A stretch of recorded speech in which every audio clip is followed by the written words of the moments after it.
ones that are on the very far extreme on the socialist side of that extreme versus the ones that are more moderate. I mean, because those, but they still vote blue because that's one of their strengths is that they, you know, that side of the they're in lockstep with aisle other. tend to have a lot more unity in that regard. Yeah.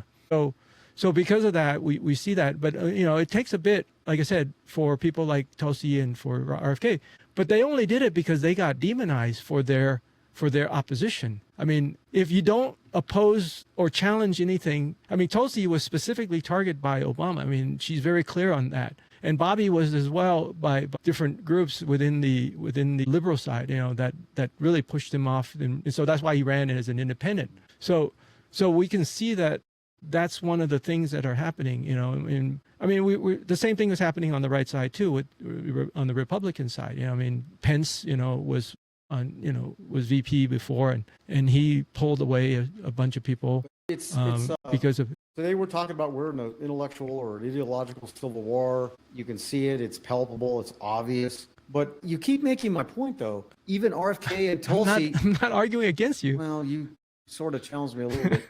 RFK and Tulsi did what? They chose a side. They chose a side. Okay. That's what I'm saying. Yeah. That's what the country is. I've never seen the country this way since a period of time in 1968 and a little bit during Nixon, maybe 73, 74, right before he resigned with Watergate. You picked a side. You picked a side. Watergate is this, Watergate's not, whatever. It's palpable now. It is freaking palpable. And part of the problem is because of this. And everybody's just getting whatever information they want, depending on their side, on their phones, and it's corroborating their position one way or the other based on selective perception. Selective perception. People see what they want to see. People hear what they want to hear. Yes. You know, confirmation bias is definitely at an all-time high. And definitely the technology, like you talked about, is reinforcing that, you know, because again, we've talked about it, right? I mean, this is the echo chamber. We're all in it.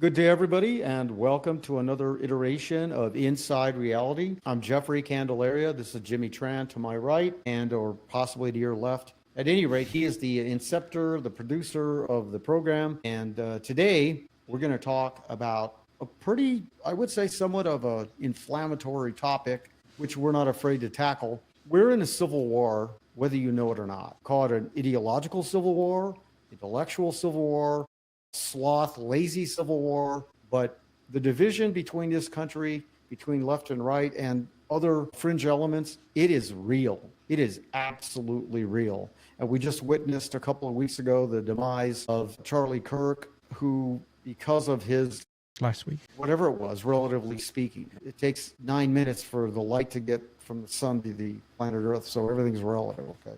At any rate, we just witnessed the demise of this guy because of his ideological position, right? And we also witnessed recently the probably temporary withdrawal of what's that unfunny, not very attractive late night host Kimmel, because he made inflammatory and spurious false remarks on the public airwaves. And I would argue it wasn't so much a matter of a free speech situation as it was a decision by the people that have the levers of marketing his product that were unhappy with that. So it was more, in my view, a business decision than it was a question of free speech. But today we're going to talk about, we're in a civil war, whether you know it or not. Again, I'm Jeffrey Candelaria. This is Jimmy Tran. Share, comment, participate live, whatever you want with the program. So Jimmy, take it over. We're in a civil war. Yeah, I think that we are. At least we're in the initial phases of the Civil War for sure. I mean, you know, we're talking about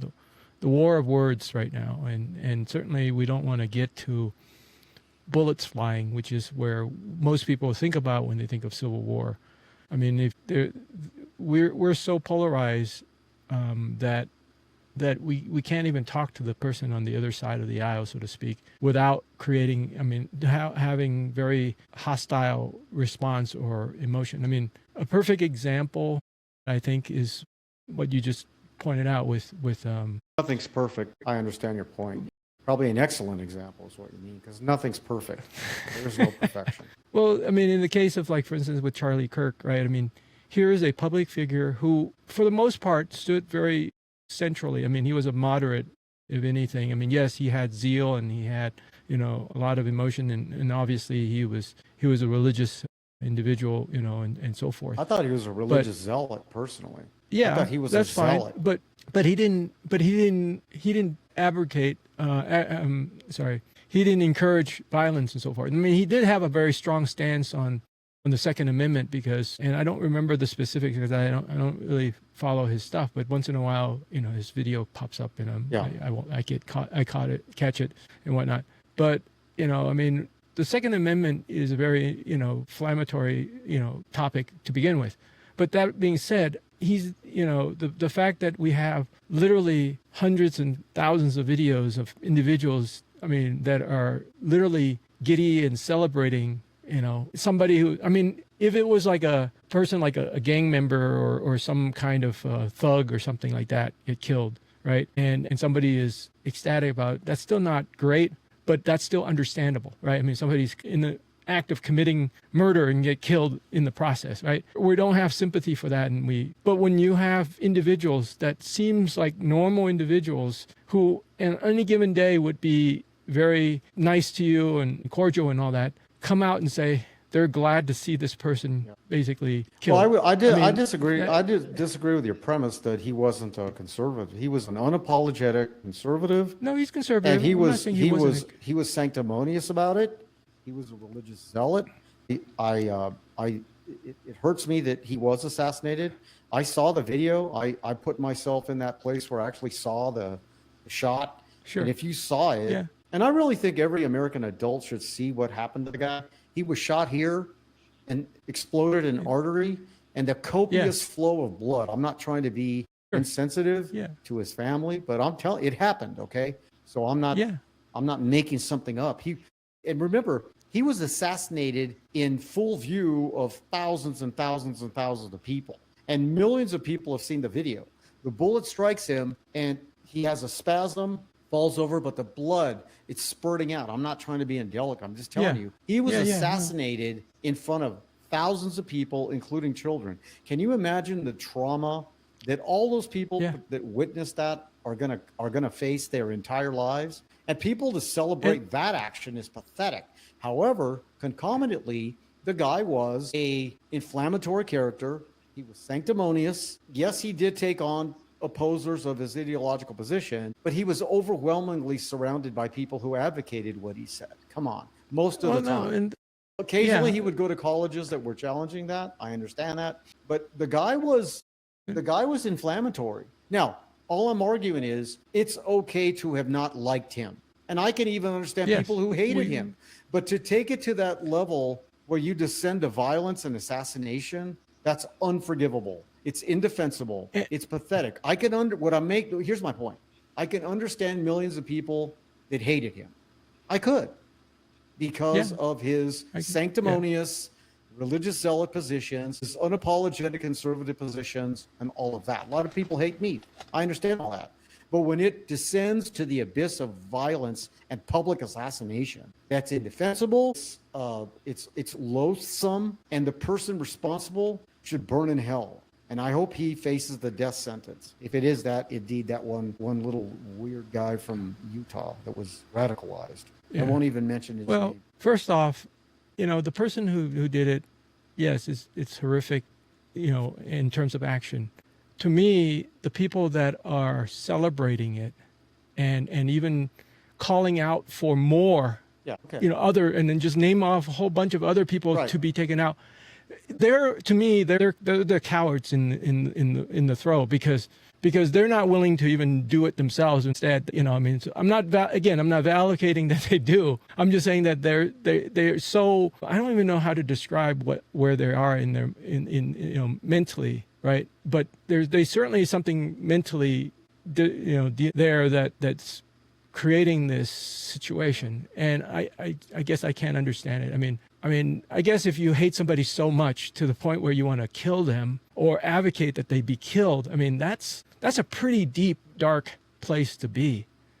Yeah. Again, what are we talking about today? So we're talking about the fact that we are in a civil war here. I mean, you could say it could be the first shot in this civil war. Ideological. Now, not a hot war, but certainly it's an ideological civil war. But let me ask you this. Yeah. So there were people that celebrated O.J. Simpson's death on the right, particularly on the right. Yeah. There were a lot of Jewish population segments and conservatives and maybe even liberals. Millions of people throughout the country celebrated his demise when he passed away. What's the distinction between someone like O.J. Simpson, who I think all of us clearly recognize was the perpetrator of the death of two people? I think we all recognize he was. Yeah, a lot of people did. I mean, and there are some that didn't agree that it was there. And, but I'm talking about, I mean, certainly people celebrated his death too. What's the distinction? Yeah, well, I'm not saying that, well, I mean, just in general, I'm not necessarily saying that if we see somebody that is, like, for instance, I don't even know how to explain it. Well, maybe I can help you. Here's the issue. Okay. Here's the deal with Kirk that's bothersome to me. And again, I respected the guy. He was just in Albuquerque. I don't know if you know this, about 3 weeks ago.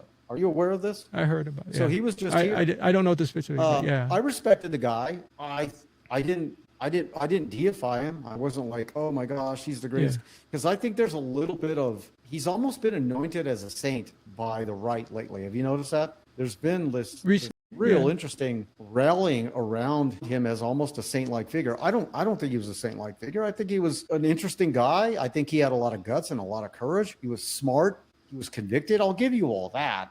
But the fact that he's been deified and anointed as a saint, if you will, and I'm saying that respectfully, it further exacerbates the people that already hated him. They hate him even more now. Do you recognize what I'm saying? Yeah. Because he's been martyred and he's been anointed as a saint. So the people that already disliked him went to a level of hate. The people that hated him are at a new level of palpable hate for the guy, which is kind of sad. But I recognize that it exists, that human dynamic, because he's been deified and martyred and he's almost like this anointed creature. There's even more palpable hate for the guy on certain segments of our population. Would you agree with that since his death? Yeah, well, definitely since then, there's certainly a certain polarization that has definitely taken place. Absolutely. And in some areas, I mean, I heard that, for instance, church attendance have jumped up in the wake of this as well. So we're seeing a lot of different dynamics, and that's why I was saying in our last episode, which will be dropping soon, you'll get to see it, maybe even after this one. But anyway, another episode where we're talking about this, and I think that this is definitely one of those things can tip us one direction or the other. I mean, this is definitely one of those. You're saying a watershed moment. Watershed moment. Yeah, I think so. Where do you think it's going to go? Today we're talking about we are in a civil war, whether you know it or not, and we're mostly framing it more in terms of like an ideological civil war, a worldview civil war, the polarization. Well, we've been in a cultural civil war. Yeah, but for I would a while, say it's actually gone to the extent that it's a worldview. There are half, and we're oversimplifying to some degree, but half of the 330 million Americans plus the 20 million that Biden let in basically have a worldview that's essentially red, if you will, or conservative or skewing that way. And the other half is more, the progressive liberal, whatever. And I just don't, I feel like it's just a magnet and people are absolutely pulled one direction or the other, based on their worldview. I haven't seen it like this since 1968. Yeah. Well, there's been a lot of people that have, done some comparison to this, and like whether it's Martin Luther King or Robert F. Kennedy Sr., definitely this has the feel of that. And don't forget, on varying levels. Vietnam was the undercurrent to Vietnam all of that. Yep, exactly. And 3 years before that, or 4 years or 5 before that, was the Kennedy assassination. So the loss of innocence. It all started with the Kennedy thing, okay? He's assassinated in front of everybody. No one saw it till 1975, of course. But the point is, there's a public execution. So the loss of innocence started there. I would argue the loss of, the American ideals that we all think American patriotism, all that. I think it was shattered when Kennedy died. And then Vietnam was the underbelly or the undercurrent. And then you had Luther King, and then you had RFK. And then Watergate cemented it all, I thought. Yeah. Yeah. I mean, that whole decade, really, Yeah. I mean, you look at it, that all happened within one decade, right? Yeah. From the Kennedy assassination to 63 to 72. yeah, and that's all that it takes at time to literally shift the whole generation. And we've really seen that shift. And for better or for worse, we and I think that that's one of the big that, and to me, this may very well either be the beginning of the shift or it's the end of the shift, meaning that we are now tipped over to the extreme where we were headed. I don't see it being reconciled. I mean, the reason why. Okay. Well, because when we talked about before, when we talking about that, we are at that point where I mean, irreconcilable we are in that irreconcilable differences. That's why people get a difference. divorce. They just can't make things work. Yeah. So, I mean, we kind of had that. I mean, if you were to think about it, right? I mean, we're talking about Civil War today. And I know there are a lot of people that are really rooting for a Civil War, but they're rooting for a hot Civil War, meaning that, guns blazing and all that kind of stuff like we had back in the 1800s. We're not at all, but we are pointing out that we are in this Civil War, or at least we're in the civil part of the war, right? Because Civil War isn't rather civil, right? I mean, there's no war, there's civil. But the war part, the part that, and maybe there is still time, and that's what I mean by the watershed moment where we can tip into that. I really think that we've always been divided. I've always thought that's not been an issue, though. The division is not an issue. Right now, it's the shift. No, it's not like you were talking about earlier. It's the division. It's a clear division. People either and Trump is the lightning rod. You either hate him or you sort of like him, or love him. Okay. I don't love Trump. I sort of like the guy as far as his policies. I don't drink all his Kool-Aid. He bloviates too much, and he's a megalomaniac. All of that, narcissistic, all of that. Sure. But I like his policies overall. I think he's more pragmatic, and I like that. But either people are on that side and love him or literally hate the guy. Literally. There was a poll that came out recently. I don't know how accurate, but something like 30% of Generation Z felt it was okay if, Trump died through some violent means. Think about that. That's a pretty significant swath of that younger population that hates him so much. So I just think there's a division, and I think he's the lightning rod. Yeah. He's the divider. And I don't mean he is initiating division, although he probably is to some degree, but he's what people see that is yes or no, black or white, blue or red, take a side. And he's the Mason-Dixon line. Yeah. He's the Mason-Dixon line. Yeah. I've never seen it like that other than Nixon for a short period of time. Nixon was the Mason. So there's a lot of different things to to unpack here, right?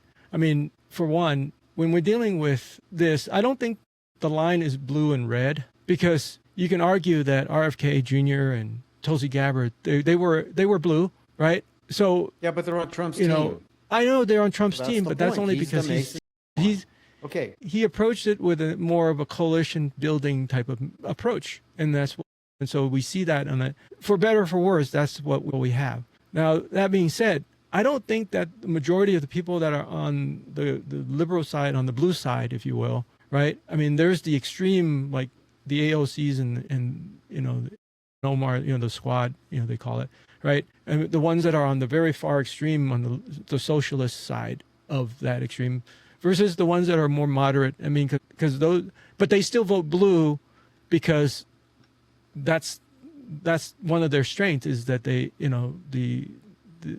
that side of the they're in lockstep with other. tend have a lot more unity in that regard. Yeah. So because of that, we see that, but it takes a bit, like I said, for people like Tulsi and for RFK, but they only did it because they got demonized for their opposition. I mean, if you don't oppose or challenge anything, I mean, Tulsi was specifically targeted by Obama. I mean, she's very clear on that. And Bobby was as well by different groups within the liberal side, that really pushed him off. And so that's why he ran as an independent. So we can see that that's one of the things that are happening, and I mean, the same thing was happening on the right side too, on the Republican side. I mean, Pence, was was VP before, and he pulled away a bunch of people because of. Today we're talking about we're in an intellectual or an ideological civil war. You can see it. It's palpable. It's obvious. But you keep making my point, though. Even RFK and Tulsi. I'm not arguing against you. Well, you sort of challenged me a little bit. RFK and Tulsi did what? They chose a side. They chose a side. Okay. That's what I'm saying. Yeah. That's what the country is. I've never seen the country this way since a period of time in 1968 and a little bit during Nixon, maybe 73, 74, right before he resigned with Watergate. You picked a side. You picked a side. Watergate is this, Watergate's not, whatever. It's palpable now. It is freaking palpable. And part of the problem is because of this. And everybody's just getting whatever information they want, depending on their side, on their phones, and it's corroborating their position one way or the other based on selective perception. Selective perception. Yeah. People see what they want to see. People hear what they want to hear. Yes. Confirmation bias is definitely at an all-time high. And definitely the technology, like you talked about, is reinforcing that. Because again, we've talked about it, right? I mean, this is the echo chamber. We're all in it, and unless we're willing to take a step back and say, okay, where is this going? And this is, again, one of the big challenge too, is that the technology does allow us to see in an instant as things are happening before anything can be determined as truth or not. What we're trying to do on this program, though, and today we're talking about this ideological civil war, is step out of the echo chamber. And I'm using myself as an example. I'm a relatively speaking conservative guy, relatively speaking, although I'm progressive in certain areas. I'm a Republican, and I voted for Trump 3 times. I didn't drink the Charlie Kirk Kool-Aid. I regret and I feel horrifically bad for his family that he died. Absolutely. But the guy was, to me, an inflammatory character. He poked at people. I guess I'm doing the same thing. I'm poking too, but I'm not making, 80 mind. That's not my brand. That was his brand, to poke on the other side and to come off as a sanctimonious guy. So I walked out of the echo chamber. You hear what I'm saying? And I can be critical of him, yet simultaneously respect him and feel horrifically bad that he was assassinated. It's unforgivable. But I don't buy that he was this, American hero or any of that. I don't think he deserves the Congressional Medal of Honor. Absolutely not. So I'm walking out of that echo chamber and I'm being criticized by my own side. I hate to say side, but are you aware of that, fellow Republicans? I'm not aware of. Yeah, they're full of me because I'm not deifying the guy, even though I respected Charlie Kirk. He's no hero to me. He was an interesting person. That was it. But unfortunately, because of the assassination, there's a certain empathy that I feel for his family, of course. Yeah. And I have nothing but loathing for the guy that shot him. And the people that, if he wasn't acting alone, for the people that and for the people that are celebrating his death. Celebrating death too. I can't understand those are 3 different groups. I cannot understand that. Cannot understand it. But where do you think we're going then? Today, again, this is Inside Reality. We're taking on a very controversial topic of we're in an intellectual civil war or an ideological civil war, whether you know it or not. We just are. And Trump is the lightning rod. He's the Mason-Dixon line. You hate him or you like him, or you hate him or you love him, whatever. I'm not indoctrinated with Trump.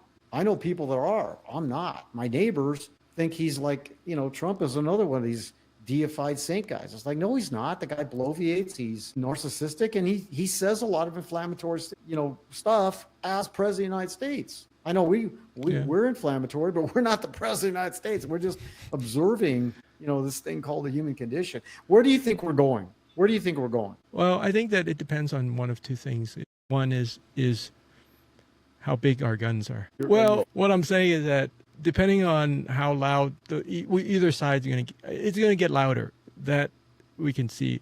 At least that's the feel that I have about what's going on. And because nobody on either side, no one is willing to give up their stance. Okay, so that's the first part, right? I mean, in order to have any type of compromise or any type of reconciliation, or even just a moment of here's an example. There's been many different moment of silent requests, right, by various groups that literally would not take place. I mean, unless you were in that to me is part of the problem, and I don't think you made yourself clear. Are you saying in certain public institutional venues, the Charlie Kirk people have asked for a moment of silence and people aren't responding to that? not even Charlie Kirk's, I'm not even talking about Charlie What are you Kirk's people. talking I mean, about? I'm 'Cause just I don't saying understand your point, please. I mean, there were some in some instances where it was his people or whatever. But I'm just saying that like, for instance, in Congress, okay, they I guess they had a moment of silence, right? I mean, it was just, okay, this is a public figure, and so they I mean, they've done it for many others in my understanding over the years.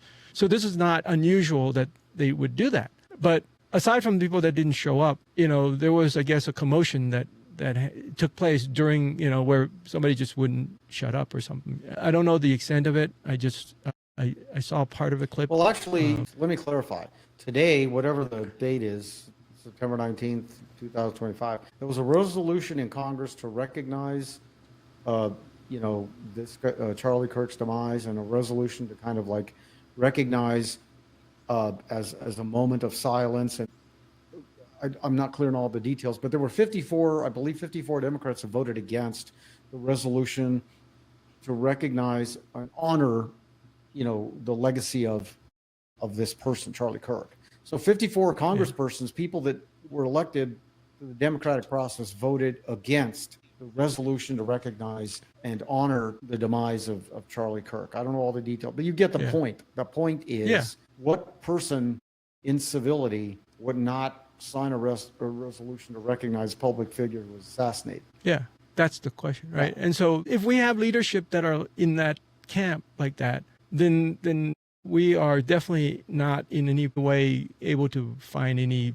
resolution that would get us to any middle ground. You're right. It's irreconcilable. Because I mean, today, the same day that dumbbell, what's her name? Omar, what the hell's her name? Ilhan Omar? I believe it's her. She called Yeah. Trump today, a fascist. Again, do people know what fascism is? It's a totalitarian government, centralized government. Nobody owns private property, and it's based on race. It's based on national race. My race. This is not me talking. Whatever country's propagating a fascistic form of governance, that apparatus says my race. Let's call it Planet of the Apes. Okay, they are saying we are superior to every other form of species, including humans, including chimpanzees, including orangutans, only apes. I guess the gorilla apes. We are on top of actually it was, let me correct myself. I believe it was the orangutans that were the intellectuals. So they were the fascists. Are you aware of this? In the world of Planet of the Apes, the orangutans were the intellectuals, the chimpanzees were the scientists, and the apes were the military. Yeah.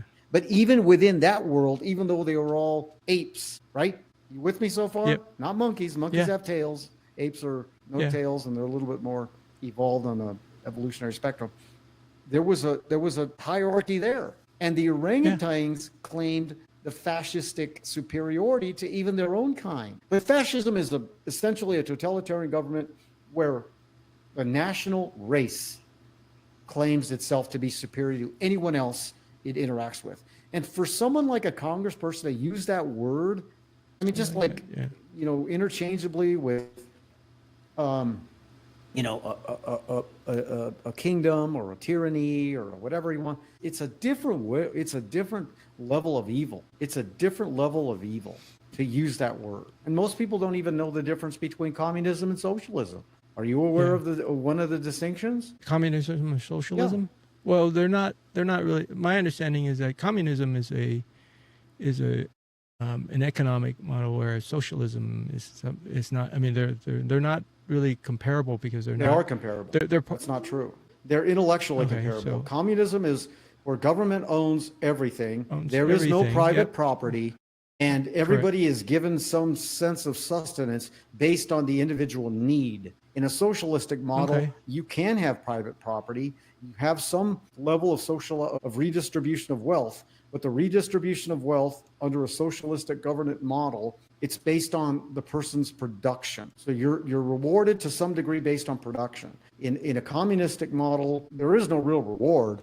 You're given sustenance based on need. In both models, it's redistribution of wealth, which I absolutely abhor and which most progressive liberals espouse. They want to continue to redistribute wealth, redistributing your money. So it's an affront to the human condition, because as you know, when anybody, even the hippies demonstrated this when they tried to have communes. They didn't last long because the hippies that grew their own potatoes and grew their own carrots and had an affinity for one particular girlfriend, when they were sharing her after a certain amount of time, no, that's my girlfriend. No, I grew those carrots. No, I dug that hole. People are naturally selfish. It's the way we're wired. So the redistribution of wealth model will never, and I don't even like to use the word, never work. Well, actually, it can work when you have total control and you have single-mindedness. That's the only way that you have that. I mean, this is why, I mean, the early form of a family unit is communistic and socialistic, if you were to look at it. It's temporary. Yeah, temporary, but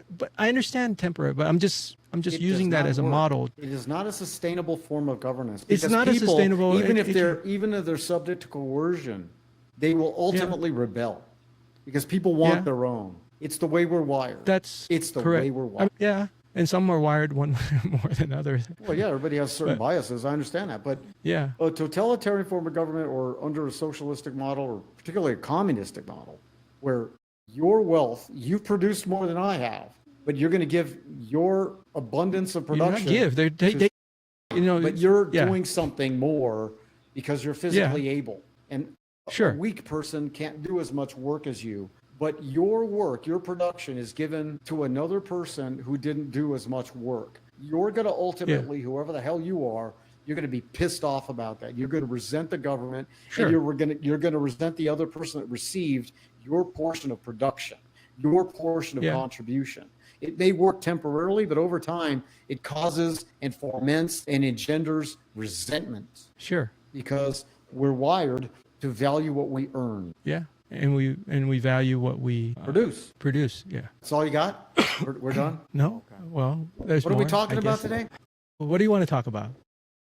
Ideological civil war. I've never seen it as bad. And part of it is because, and you talked about earlier, this weaponizes the division. We didn't have this before, remember? 40 years ago?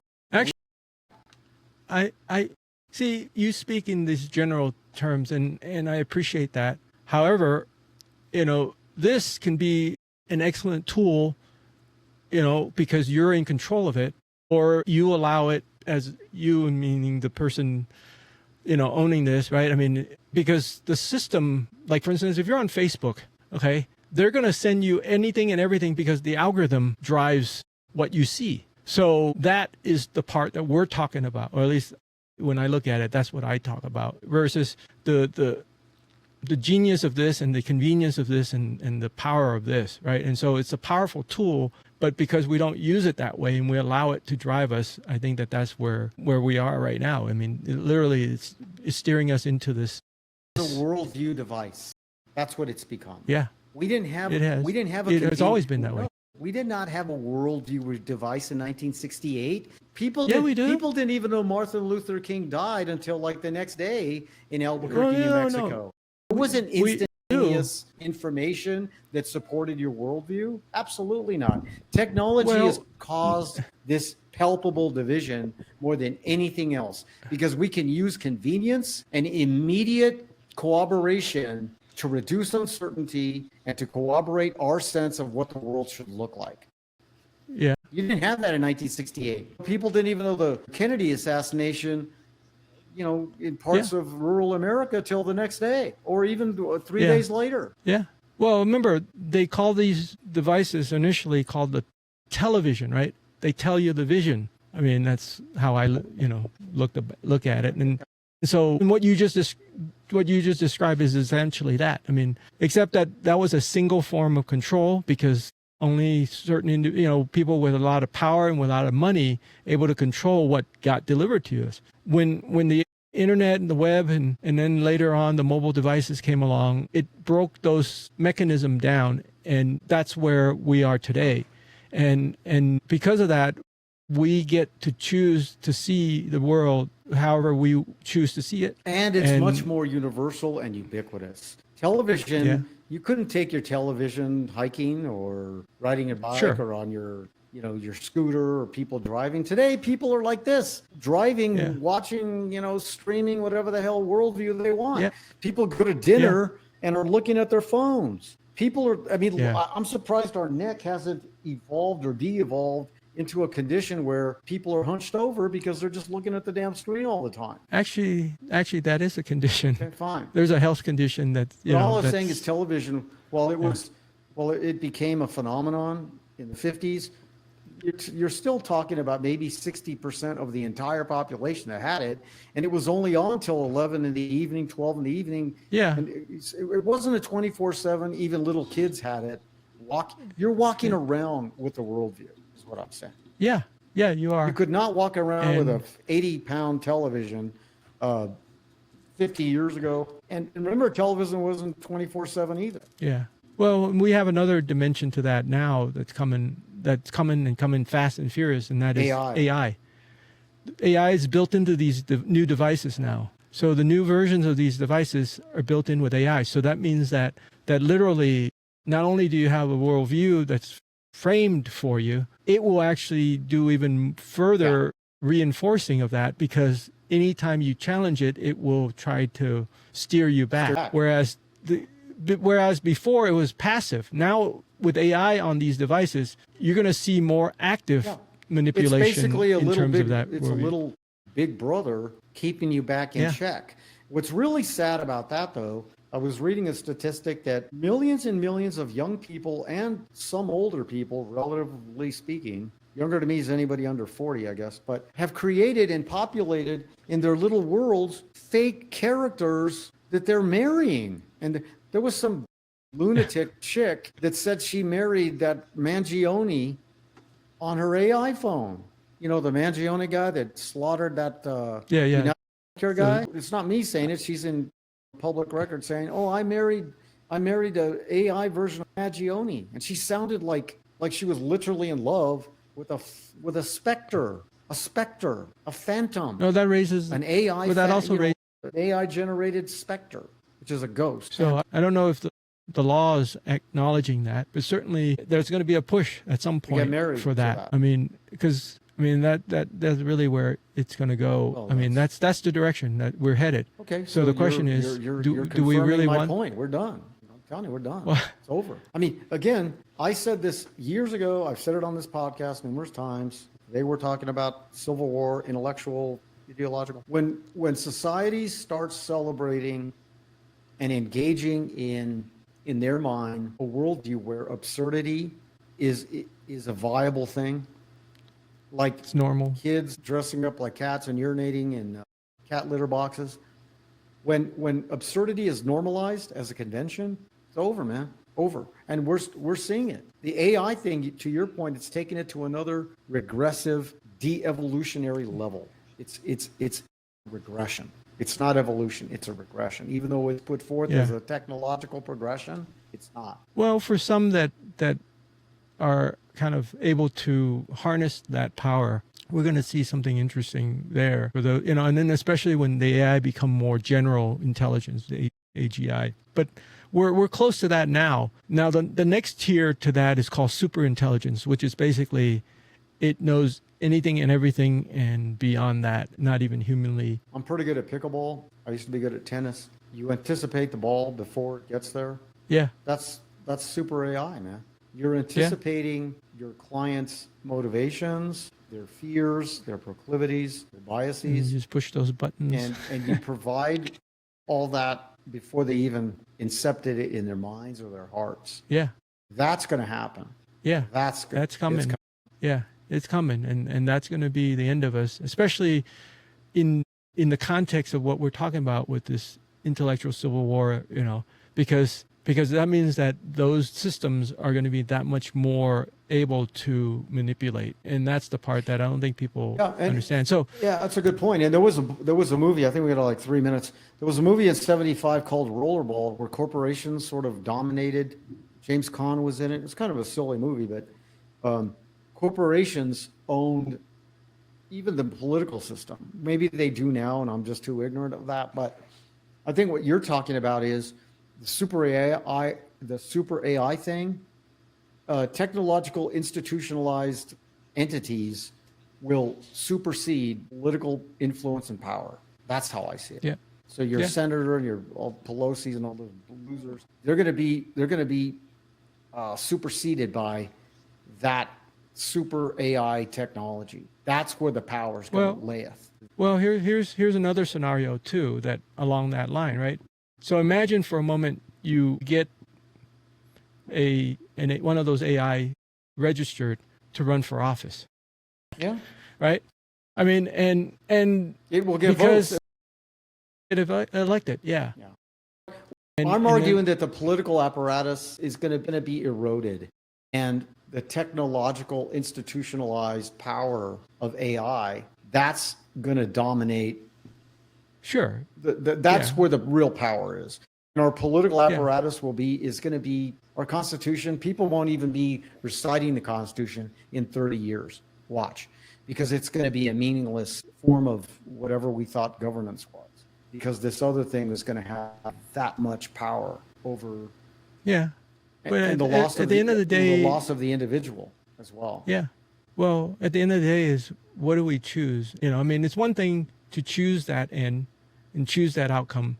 It's another thing to passively sit by while that outcome We're doomed, man. Are you telling me the average person is not going to want that convenience? Well, that's what I'm anticipation concerned of your about. lusts. Yeah. No way. The average person is not going to sacrifice the immediacy of providing for their lusts and their predilections for doing the right thing and saving our Constitution. We're done, man. It's over. 2 minutes. Well, yeah. 2 minutes. We will come to a point. We will come to a point when we're going to have to decide on that. Well, it's already been decided. Not already It's already been decided. Yeah. It's done. The guillotine blade is already about right there. You can't stop it. So let's take it one step further in this discussion on the Civil War. Do you see, given what we're seeing, do you see that we will reach a hot war type of scenario? I mean, even if it's for a short time. I think it's an economic. I think it's going to be there'll be brief manifestations of violence, like there were when that Floyd guy died, when they burned down Portland and Seattle and Minnesota. So there'll be brief manifestations of that, but it's going to be economic erosion. It's going to be attitudinal erosion. There's going to be a deep depression, and I think people will just succumb to whatever's next. I think people will be so weakened emotionally, logically, and physically in terms of health and in terms of economics. You're already seeing it. Look at the obesity with youth. I mean, that's part of this whole plot to take over the Constitution and all of that, which we're not subscribing to. We're just forecasting into a dystopian world here. But I see dystopia because people are fat, they're lazy, they're economically challenged, they're depressed. What else do you want, man? How much more weak can the human condition become? Well, my answer, it's going to become weaker and weaker psychologically, emotionally, economically, even in terms of being able to have social skills to form friendships and alliances. All those are going away. The end of the individual, man. It's over. Only on Inside Reality. Any final thoughts? Well, I think that we can steer this ship away from that. Oh, your enthusiasm and your alacrity is overwhelming. All right, man. Nice talking to you. Wow. I think we can defeat the Germans. Hey, we did. What are you talking about? Yeah, but we did. Patton didn't talk like that. Omar Bradley didn't talk like that. Eisenhower didn't talk like that. Churchill didn't talk like that. My God. Come on, man. All right, man. Well, we may need one of those people in order to steer us through this. Maybe I'll. Yeah. All right, if you're willing to do it. All right. Willing and able. That's what we're looking for. Over and out. Done.